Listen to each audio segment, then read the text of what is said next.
வணக்கம். பஞ்சாப் மாநிலம் கோல்காபுரா பகுதியை சேர்ந்தவர் பரம்ஜித் கவர். பட்டப்படிப்பை முடித்த இவர் அரசு பணிகளுக்கான தேர்வுகளை எழுதி வந்திருக்கிறார். ஆனால் இதுவரை எழுதிய எந்த தேர்விலும் அவர் தேர்ச்சி அடையாததால் மிகுந்த மன வருத்தத்தில் இருந்து வந்துள்ளார். மேலும் இந்த வருத்தத்தை தனது காதலனான 26 வயதாக கூடிய அன்கிரீஸ் சிங் என்பவரிடமும் சொல்லி புலம்பியிருக்கிறார். எனவே காதலியின் இந்த மன வருத்தத்தை போக்க நினைத்த அவர், கவலைப்படாத, அடுத்த தேர்வில் நான் உனக்கு பதிலாக தேர்வு எழுதுகிறேன் என தெரிவித்திருக்கிறார். படிப்பில் அன்கிரீஸ் சிங் படுசுட்டி என்பதால் அந்த யோசனையை பரம்ஜித் கவரும் ஏற்றுக்கொண்டார். அடுத்து வரவிருந்த சுகாதார பணியாளர்கள் தேர்வுக்காக 2 மாதங்களாக இரவும் பகலும் படித்தார் அன்கிரீஸ் சிங். எப்படியும் அன்கிரீஸ் சிங் தனக்காக பரீட்சை எழுதி பாஸ் ஆகி விடுவான் என்ற தைரியத்தில் காதலி பரம்ஜித் கவரும் ஜாலியாக பொழுதை கழித்து வந்தார். இந்நிலையில்தான் கடந்த 7ஆம் தேதி அங்கிருந்த ஒரு பள்ளியில் இந்த வேலைக்கான தேர்வு நடைபெற்றது. அப்போது சுடிதார், லிப்ஸ்டிக், ஒட்டுமுடி, கண்மை என தன்னை அச்சு அசலாக பெண் போலவே மாற்றிக்கொண்டு தேர்வு மையத்துக்கு சென்றார் அன்கிரீஸ் சிங். மேலும் தனது நடையையும் பெண் போலவே மாற்றிக்கொண்டார். முதலில் அவரை பார்த்த யாருக்கும் துளியும் சந்தேகம் வரவில்லை. பின்னர் அனைவரையும் செக் செய்த போது அவர் கொண்டு வந்திருந்த அடையாள அட்டைகளில் இருந்த புகைப்படங்கள் வித்தியாசமாக இருந்ததை அடுத்து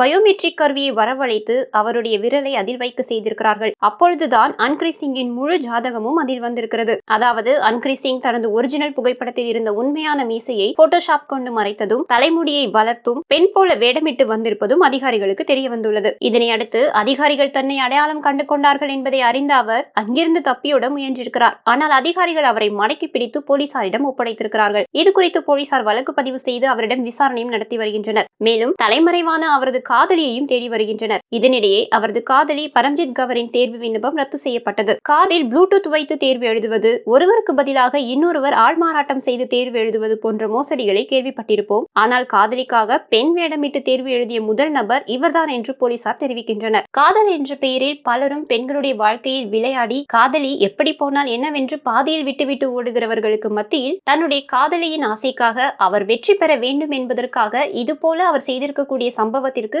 பாராட்டுகளையும் சிலர் தெரிவித்து வருகின்றனர். இதை பற்றிய உங்களுடைய கருத்துக்களையும் உங்கள் கமெண்ட் செக்ஷனில் தெரியப்படுத்துங்கள். மேலும் நாங்கள் பதிவிடும் வீடியோக்கள் உங்களுக்கு பிடித்திருந்தால் மட்டும் லைக், ஷேர் மற்றும் சப்ஸ்கிரைப் செய்து கொள்ளுங்கள். நன்றி, வணக்கம்.